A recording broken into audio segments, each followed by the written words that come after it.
저는 2015년에 봄에 결혼을 했습니다.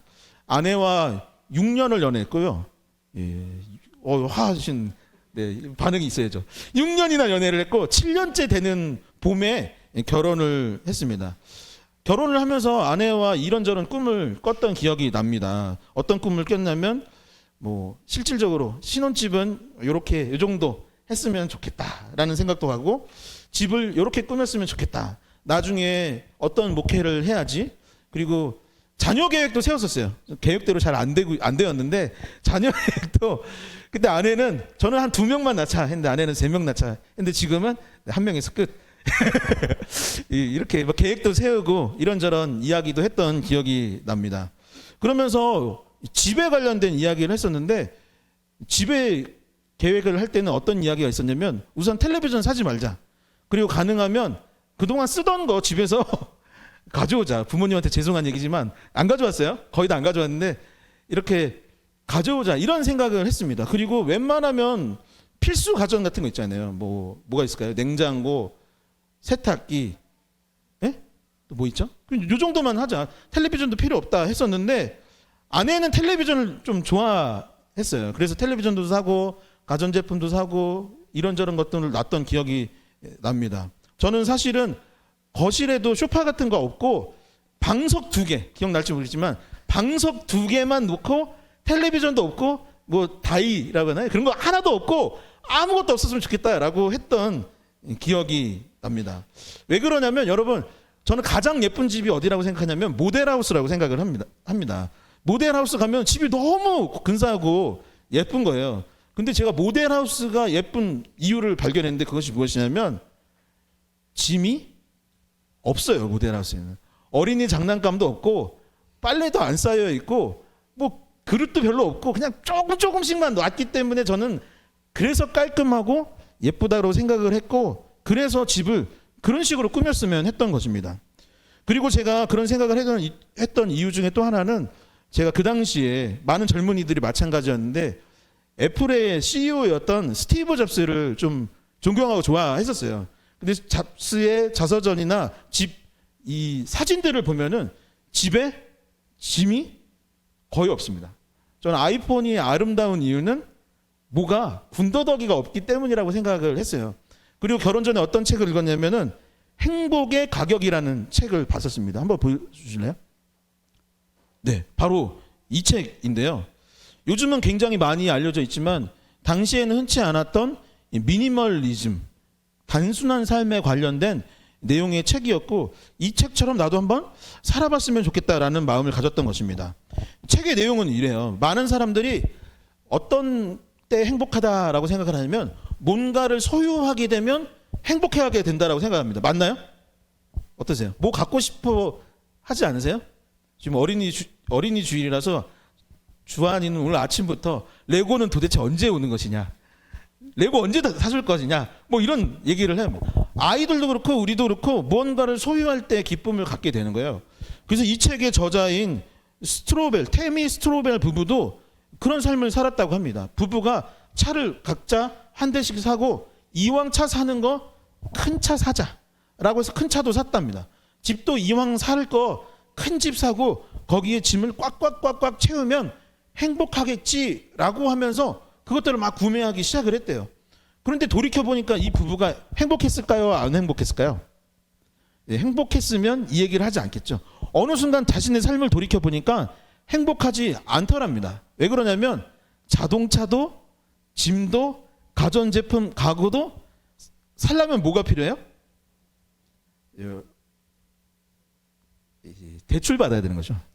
대출 받고 할부로 사야 되니까 그것들을 갚다 보니까 월급에서 그거 떼고 나면은 내 실질 소득은 얼마 되지 않는다라는 것을 깨닫게 되었고, 그러다 보니 경제적으로 어렵기 시작했고, 어느 순간 있는 이 집에 있는 가구며 뭐며 짐으로 느껴지고 쓰레기처럼 느껴지기 시작을 했대요. 그래서 그것들을 필요한 사람들에게 나눠주기 시작했답니다. 그러니 어떻게 됩니까? 집이 점점 깔끔해지기 시작했어요. 기부를 하니까 또 사람들한테 도움을 줬다라는 생각에 기분이 좋아지기 시작했답니다. 그리고 결국 그것들을 팔기도 하고 갚기도 하고 누구 주다 보니까 할부랑 대출이 끝나게 되었고 마음에 평화가 이루어지기 시작을 했대요. 그리고 나서 결국에 어떻게 됐냐면 이 집도 팔아버려야겠다라고 해서 집도 팔고 나중에는 집마저 단순하고 작은 집으로 이사하게 되었다라는 내용이 이 책의 내용입니다. 정신질환 중에 저장장애라는 증상이 있습니다. 세상에 이런 일이, 이런 프로그램 보면은 어떤 할아버지가 혼자 살고 있는데 그 집에 보면은 거실에 모으면 막 그분한테는 보물인데 우리가 봤을 때는 막 쓰레기 같은 막 신문지며 모으며 막 잔뜩 모은 사람이 있어요. 정도의 차이는 있지만 버리지 못하고 모으기만 하는 것은 의학계에서도 정신질환으로 보는 것입니다. 자기 자신과 주변 사람들에게 그 짐이 사실은 괴로움으로 여겨지기 때문인 것이죠. 여러분들은 어떠십니까? 혹시 쓰지 않는 물건들이 여전히 집에 있지는 않습니까? 쌓아두는 것이 나한테 행복처럼 여겨지는데 사실은 그것이 시간이 지난 후에 고통으로 여겨지지는 않나요? 여러분, 요 옆에 가보니까 기부하는 곳이 있더라고요. 시간 되실 때 교회 온 김에 기부도 하시고, 기부하기 싫으신 분은 당근이라서 해서 조금 경제 생활에 보탬이 되면 어떨까 싶습니다. 지난주 우리는 문제가 생겼을 때라는 제목으로 요한복음 2장 1절에서 12절의 말씀을 나눴는데요. 이 갈릴리 가나 혼인잔치라는 이 이야기를 나눴습니다. 혼인잔치가 있었는데 이 사흘밖에 되지 않은 혼인잔치, 그러니까 일주일에서 2주를 해야 되는데 사흘밖에, 3일 지났는데 그곳에 무엇이 없어졌다? 포도주가 없어진 문제가 생겼던 이야기를 나눴습니다. 그리고 이 말씀을 통해서 마리아가 예수님을 제대로 알고 제대로 믿었기 때문에 문제가 해결됐다라는 이야기를 드렸어요. 그래서 우리도 예수님을 제대로 알면 제대로 믿을 수밖에 없고 그 가운데서 문제가 해결된다라는 이야기를 나눴습니다. 또 두 번째는 무엇이었냐면 종들이, 하인들이 물을 뜨는데 돌 한 항아리에 많은 물을 담아서 그것을 또 갖다 주는 것이 쉬운 일이 아닌데 예수님의 말씀에 순종을 하니 그제서야 기적을 했다는 거예요. 일어났다는 거예요. 다시 말해 예수님의 말씀에 어떻게 해야 돼요? 우리도 함께 고백해 볼까요? 순종하는 삶을 살 때 기적이 일어난다라는 것입니다. 그리고 중요한 것이 있어요. 무엇이냐면 우리는 삶의 문제들을 안고 어려움을 안고 살고 있고 그것이 해결되기를 나 스스로 바라지만 그 문제가 해결되기를 원하는 분들, 가장 원하시는 분은 사실 누구다? 예수님이었다라는 것을 이 본문을 통해 알 수 있게 되었다라는 것입니다. 그런데 지난주에 말씀드리지 않았지만 이 본문에서 우리가 기억해야 하는 너무나 중요한 주제 한 가지가 더 있습니다. 그것이 무엇이냐면 제가 어렸을 때, 혹시 여러분들도 교회 학교에서 이 노래를 배우셨는지 모르겠지만 제가 기억나는 곡이 있어요. 뭐냐면 예수님이 말씀하시니, 아세요? 이거 아는 분들은 옛날 교회 학교 다녔던 분인가. 예수님이 말씀하시니 물이 변하여 포도주 됐네. 네, 지금 보니까 이쪽이 아니, 예수님이 말씀하시니 물이 변하여 포도주 됐네. 예수님 나에게도 말씀하셔서 새롭게 변화시켜 주소서. 아멘. 이 찬양이 어렸을 때 있었습니다. 여러분, 근데 삶의 문제가 해결되는 것이 이 본문의 주제이기도 하지만 사실 이 본문에서 요한복음에서 빼놓지 않고 우리가 기억해야 되는 것 한 가지가 있는데 그것이 무엇이냐면 변화입니다. 같이 고백해 볼까요? 변화. 여러분, 물이 변하여 포도주가 되는 이 변화의 기적이 이 요한복음이 말하고자 하는 이야기 중 핵심이다라는 것입니다. 예수님을 만나면, 예수님의 손이 닿으면 예수님께서 그 문제를 해결해 주실 뿐만 아니라 우리의 삶과 생각을 변화시켜 주시는 분이 바로 예수님이다라는 것을 본문은 말하고 있는 것이죠. 오늘 말씀도 그런 맥락에서 함께 이해하고자 하는데 오늘 말씀의 내용을 보통 제목을 뭐라고 하냐면 성전 청결 사건, 성전 정화 사건이라고 보통 이야기를 합니다. 뭐라고요? 성전 청결 사건, 성전 정화 사건이라고 해요. 예수님께서 제자들을 데리고 성전에 갔는데 여러분 최근에 우리가 묵상하고 있는 큐티 열왕기상을 보면은 솔로몬이 성전을 건축하지 않았습니까? 그 후에 무너졌다가 이제 재건도 하고 하는데 그 성전은 원래 뭐 하는 곳이죠? 그죠? 하나님이 거하신다라는 상징성이 있는 곳이 성전이에요. 그래서 예배의 장소, 제사의 장소가 성전이었습니다. 다시 말해서 성전에 와서 무엇 하느냐? 하나님께 기도하고 하나님을 찬양하고 하나님을 높이고 예배하고 제사 드리는 것이 바로 성전이 해야 될 기능인 거예요. 그런데 오늘 본문을 보면은 어떻게 되어 있느냐? 조금 다릅니다. 현재 상황은 달라요. 한번 요한복음 2장 14절의 말씀을 같이 한 목소리로 읽어보도록 하겠습니다. 요한복음 2장 14절 말씀 함께 읽겠습니다. 성전 안에서 소와 양과 비둘기 파는 사람들과 돈 바꾸는 사람들이 앉아 있는 것을 보시고. 아멘. 성전 안에 소와 양과 비둘기 파는 사람들과 돈 바꾸는 사람들이 지금 앉아 있었다라고 되어 있습니다. 여러분 성전 밖에서 일이 있는 건가요? 성전 안에서 일이 있나요? 성전 안에서 일이 있었던 거예요. 거기에 소와 양과 비둘기 파는 사람들이 있었다고 했어요. 사람들이 거기서 파는 사람들이 있었으면 소와 양과 비둘기는 성전 밖에 있을까 안에 있을까요? 지금 안에 있는 거겠죠. 팔으려면 안에서 장사를 해야겠죠. 돈 바꾸는 사람들도 앉아 있었더라라고 되어 있어요. 파는 사람들이 있으니 이 동물들이 지금 성전 안에 있거나 성전 주변에 지금 모여 있는 것이죠. 여러분 그런데 이 동물들의 목적이 무엇이냐? 파는 것의 목적이 있는 거예요. 노아의 방주 때처럼 성전 안에다가 방주 안에다가 얘네들을 지켜주려고 넣은 것이 아니라 뭐 하려고요? 판매하려고 지금 이것을 놨다라는 것입니다. 다시 말해 성전 교회에 사람들이 모인 이유는 지금 뭐합니까? 돈 벌으려고 모인 거예요. 성전에 모여서 사람들이 있었던 이유는 이 동물 팔아가지고 돈 벌으려고 물질을 얻고 그것들을 채우기 위해서 지금 사람들이 모여 있었던 것입니다. 하나님을 예배하고 하나님을 위한 장소가 되어야 되는데 지금 무엇을 위한 장소냐면 자기 자신을 위한 장소로 성전이 바뀌어버렸다는 것입니다. 그들의 추악한 마음, 더러운 마음처럼 성전도 그리고 결국 점점 지저분해지고 있었던 것이죠. 그리고 예수님은 그것을 가만히 두고 볼 수 없었던 것입니다. 여러분 동물들이 있는데 얘네가 지금 무슨 훈련받은 동물들일까요? 소가 음메 안 하고 아멘 이러고 있을까요? 얘네가 잠시만요 저 화장실 좀 다녀오겠습니다 했을까요? 아닌 거죠.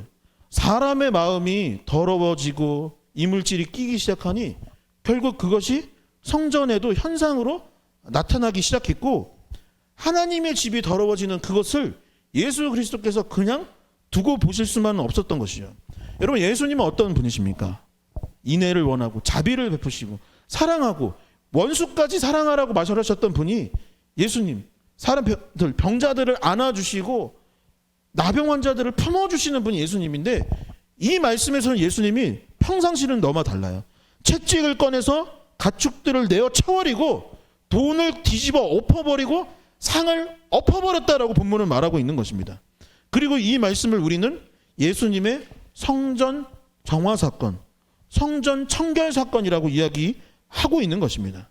사랑하는 성도 여러분, 예수님이 왜 이렇게 행동을 하셨겠습니까? 모든 것을 이해하고 용납하시는 주님께서 왜 이토록 분노하시고 성전을 청결케 하기 위해 채찍을 들고 상을 뒤엎으며 모습을 보였던 것일까요?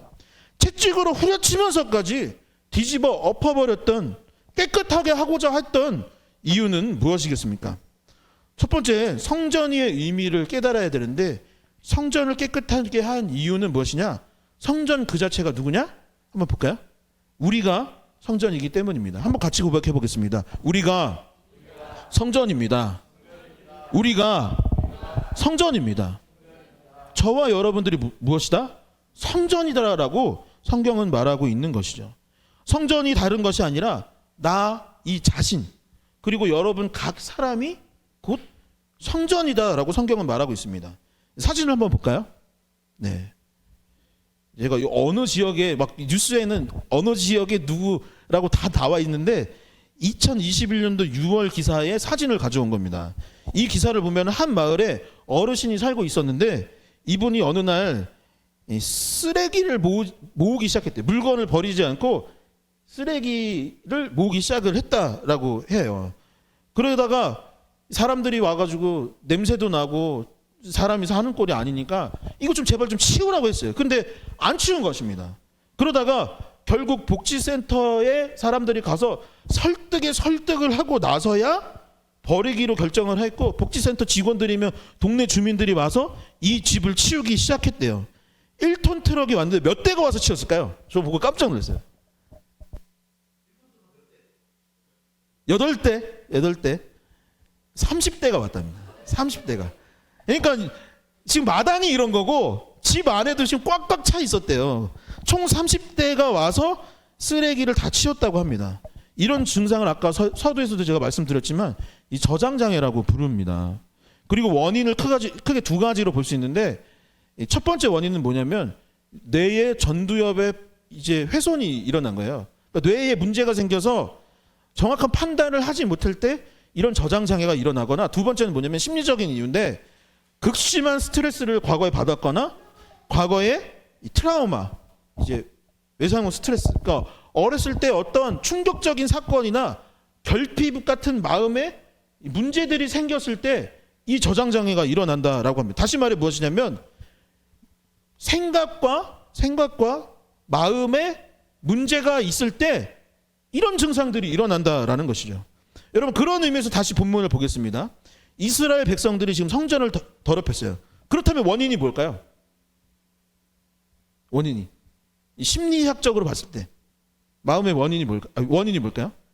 성전이 원래 짐승 팔고 돈 거래하는 곳이었기 때문에 그랬어요? 원래는 그런 곳 아니었다니까요. 열왕기상 봐서 아시잖아요. 원래는 예배드리는. 근데 왜 지금 이런 겁니까? 사람들의 생각과 마음에 문제가 생겼기 때문인 겁니다. 여러분, 원래 예배하는 곳인데 가축을 팔았어요. 왜 가축을 팔았을까요? 생각과 마음에 문제가 일어났기 때문인 것입니다. 여러분, 원래 목적이 그런 것들이 아닌데 왜 팔았느냐? 돈에 대한 어떤 과거의 트라우마가 있거나 상처가 생겼기 때문인 것이죠.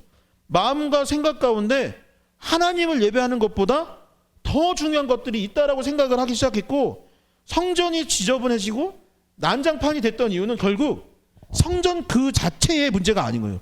이 집의 문제가 아닌 거예요. 이곳에 사는 사람도 문제가 아니에요. 그 사람의 생각과 마음에 문제가 생겼기 때문에 이런 것입니다. 가축들이 잘못인가요? 가축들은 죄가 없는 것입니다. 다시 말해 뭐가 문제예요? 생각과 마음이 문제였던 거예요. 그런데 성경은 무엇이라고 말하느냐? 고린도전서 3장 16절을 한번 같이 읽어보겠습니다. 함께 읽겠습니다. 너희가 하나님의 성전인 것과 하나님의 성령이 너희 안에 계시는 것을 알지 못하느냐. 아멘. 성경이 말하는 성전은 어디냐? 저와 여러분인 거예요. 하나님이 거하시는 곳이 어디냐? 우리는 저 솔로몬이 지었던 그 과거의 그 건축물이라 생각을 했는데, 성경은 사실 솔로몬 그 자체가 성전이었던 거예요. 그 안에서 예배하는 사람, 그 사람이 성전이었던 거예요. 그런데 지금 성전에 건물에 문제가 생겼는데, 그 건물의 문제는 바로 무엇의 문제다? 저와 여러분들의 심령의 문제가 생긴 것이 결국 외형적으로 나타났다라는 것입니다. 외적으로는 성전 건물이 더러워진 것이지만 사실은 누가 더러워진 거예요? 당시의 백성들의 마음에 문제가 생기고 더러워진 것입니다. 그곳에 있는 사람들의 마음이 더러워졌기 때문에, 성전된 각 사람에게 문제가 있었기 때문에 그런 일들이 일어났던 것이죠. 그러니 여러분, 예수님이 채찍으로 후려치고 청소를 하고 다 뒤집어 엎어서 새로 시작을 하고자 했던 건 사실은 누구한테 하고자 했던 겁니까? 성전된 이더구의 마음을 갈아엎는 것이 중요하기 때문인 거예요.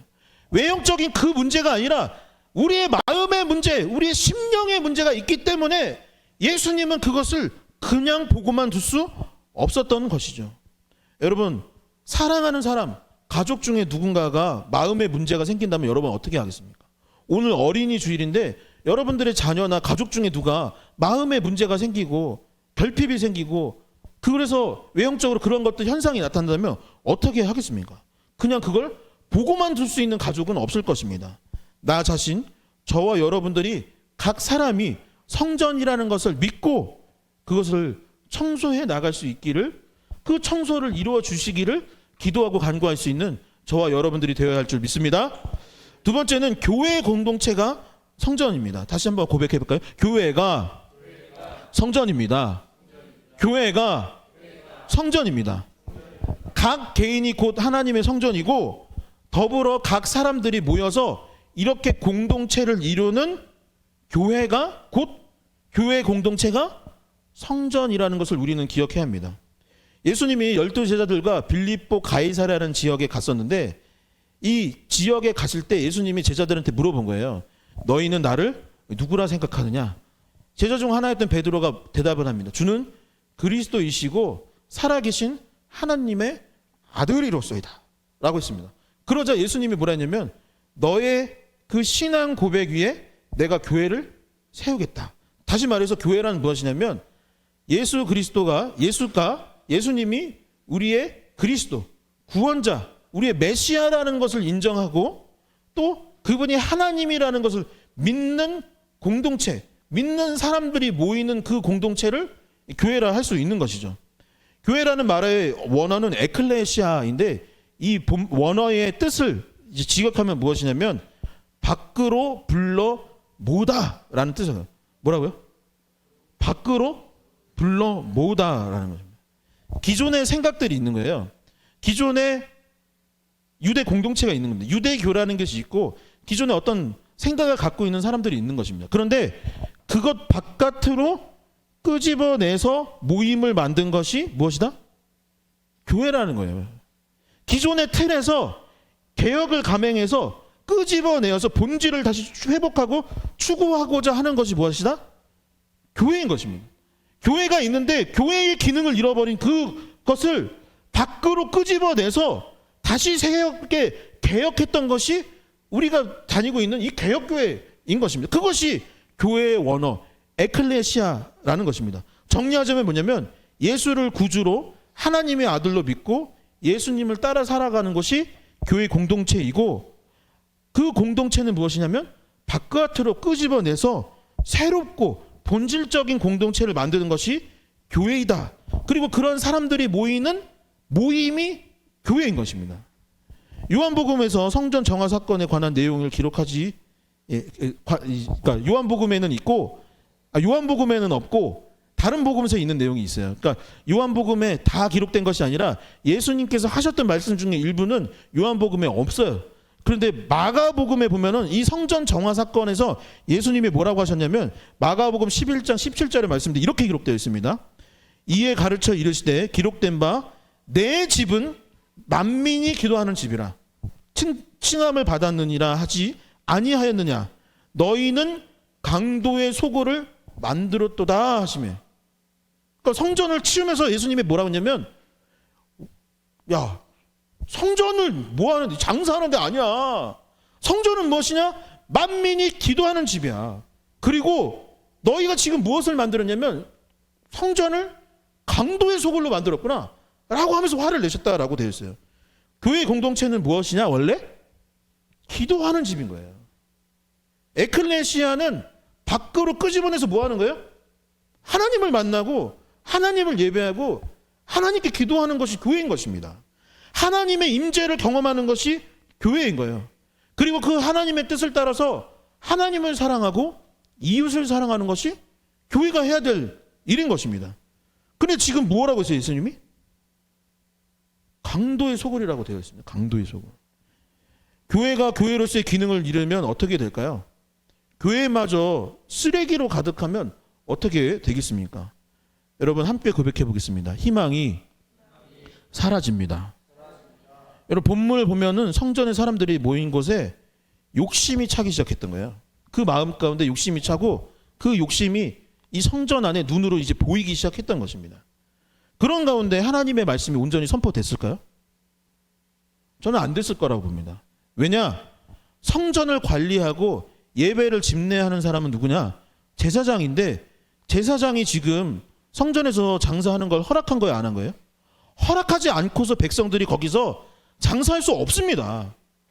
다시 말해서 말씀 전하고 예배 인도해야 되는 사람이 지금 그것이 더러워지는 걸 가축 팔고 돈 바꿔주고 장사하는 것을 허용했기 때문에 지금 이 현상이 일어난 거예요. 다시 말해서 그 현상을 일으킨 사람이 제대로 하나님의 말씀을 대언할 수 있을까요? 저는 없다고 봅니다. 본맛을 아는 제사장이 하나님을 제대로 말은 할 수 있을지 모르겠지만 본심은 그것이 제대로 되지 않았을 것입니다. 여러분, 허가한 것은 바로 그 사람들이기 때문에 성전에서 예배가 온전히 진행될 수 없었던 것이죠. 오래전 카톨릭 교회가 타락을 했었습니다. 권력이 교회로 모이기를 원했었어요. 그러면서 무엇을 했냐면, 여러분 역사 교육 때 다 수업 시간에 들었겠지만 면죄부를 팔았던 것입니다. 다시 말해서 우리는 하나님께 회개하면은 용서함을 받는다라고 믿는데, 당시 카톨릭 교회는 어떻게 했냐면 면죄부를 산 사람이 용서함을 받는 거예요. 그래서 어떻게 됐을까요? 제대로 예배 드리지 못했겠죠. 그리고 그것들을 계속 유지하기 위해서 어떤 방법을 취했냐면은 성직자 외에는 성경을 읽지 못하게 했습니다. 왜냐하면 그것이 틀렸다라는 것을 알게 되면 그 장사를 할 수 없기 때문에 성경을 읽지 못하게 하고 성직자들만 그것을 읽도록 했던 것이죠. 그러니 성도와 백성들의 삶은 어땠을까요? 말씀도 제대로 배우지 못하고 피폐해지고 그 삶 가운데 희망이 사라지죠. 예수 그리스도에 대해서 온전히 알지 못하는데 어떻게 그 삶 가운데 희망이 있겠습니까? 그래서 개혁을 꿈꿨던 개신교가 나와서 에클레시아를 일으켰던 것입니다. 여러분, 교회는 사유재산이 아닙니다. 제가 개척 목사이고 담임 목사라고 해서 교회가 제 것일까요? 여러분, 사업도 그렇게 하는지 잘 모르겠어요. 잘 모르겠지만 그것을 누구한테 물려줄 수 있나요? 오늘 어린이 주일 주 하나 선물로 내가 물려줄 수 있을까요? 교회를? 없습니다. 여러분, 교회는 하나님의 것이고 공동체의 것이에요. 복음과 사회를 위해서 쓰임받는 것이 교회인 것입니다. 그런데 어떻습니까? 세습을 했습니다. 누군가는 자신의 욕망을 채우려고 교회 안에서 죄를 범하였고 가스라이팅을 하기도 하고 거룩한 척 연기를 하기도 했던 것입니다. 일부가 그렇게 행동을 하니 이제 세상 사람들은 한국 교회는 그런 것이다라고 생각을 하면서 하나님의 영광이 가려지기 시작을 했고, 여러분, 옥토가 변해서 우리 한국 사람들 참 마음이 따뜻하고 좋잖아요. 복음 전하면 전도가 됐었는데 옥토 가운데 씨앗이 뿌려지면 자라날 수가 있는데 옥토가 변해서 돌밭이 돼가지고 지금은 복음을 전해도 복음이 잘 들어가지가 않고 있는 것입니다. 여러분, 교회는 원래 희망입니다. 세상의 희망이 무엇이냐? 교회 안에 있는 거예요. 그런데 하나님의 거하시는 교회가 더러워지고 성전이 깨끗하지 못하면 결국 세상 가운데 희망이 사라지고 빛이 사라지고 어두워질 수밖에 없는 것입니다. 그러니 예수님이 그것을 가만히 볼 수 있을까요? 없는 것입니다. 그래서 채찍으로 치고 뒤집어 엎으면서까지 청결케 하셨던 것이죠. 자, 이제 성경이 말하는 성전이 무엇인지 이야기 나눴습니다. 바로 저와 여러분 각 사람이 성전이에요. 그리고 우리 리얼러브 교회 공동체가 성전입니다. 하나님이 어디에 거하시느냐? 이 건물에 거하시느냐? 아닌 거예요. 여러분 안에 거하신다라고 성경은 말하고 있고 우리 교회 공동체 안에 거하신다고 했어요.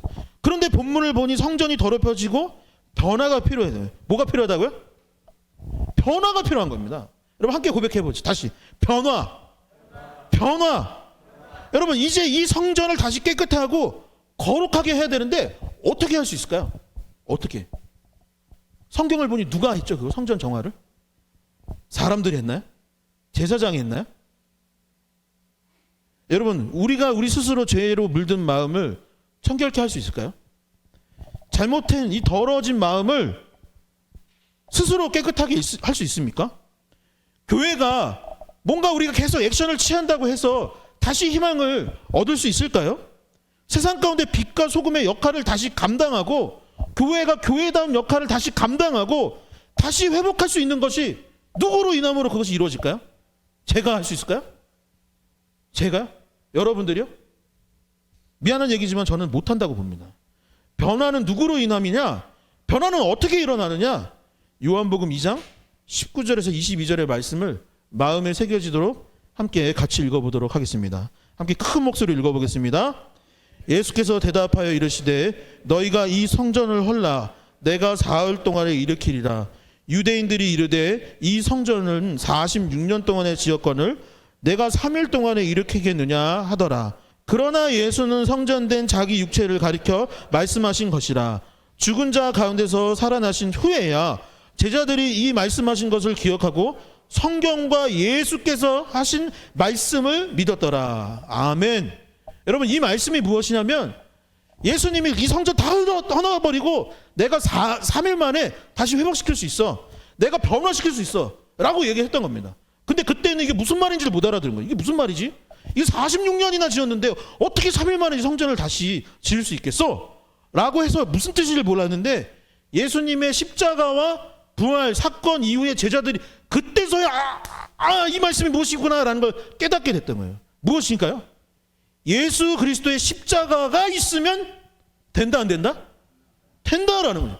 예수 그리스도의 십자가 죽음과 부활로 인해서 예수님이 살아나시고 변화였던 것 같고 회복되었던 것처럼 우리가 그것을 믿으면 어떻게 된다? 우리도 변화될 수 있다라는 것입니다. 예수님께서 물이 변하여 포도주가 되게 하셨던 것 같이 누가 그것을 할 수 있느냐? 나는 할 수 없지만 예수 그리스도께서는 그것을 할 수 있다라고 본문은 이야기하고 있는 것입니다. 한국 교회를 보고 세계 교회를 보고 이 세상을 보면 이게 도대체 변화될 수가 있을까 생각을 하게 되지만 변화의 주체가 예수 그리스도이시기 때문에 그분의 십자가를 보며 믿음의 주여 온전케 하여 주시는 예수님을 바라보며 그분께 구하고 그분을 의지하며 변화가 될 수 있다, 없다? 변화될 수 있다라는 것입니다. 사랑하는 성도 여러분, 죄를 몰아내고 청소하고 정리된 삶을 살고 싶으십니까? 여러분들이 이미 그것을 믿었다면 그렇게 되고 있는 줄 믿으시기 바랍니다. 여러분들 죄가 있어요, 없어요? 없어요.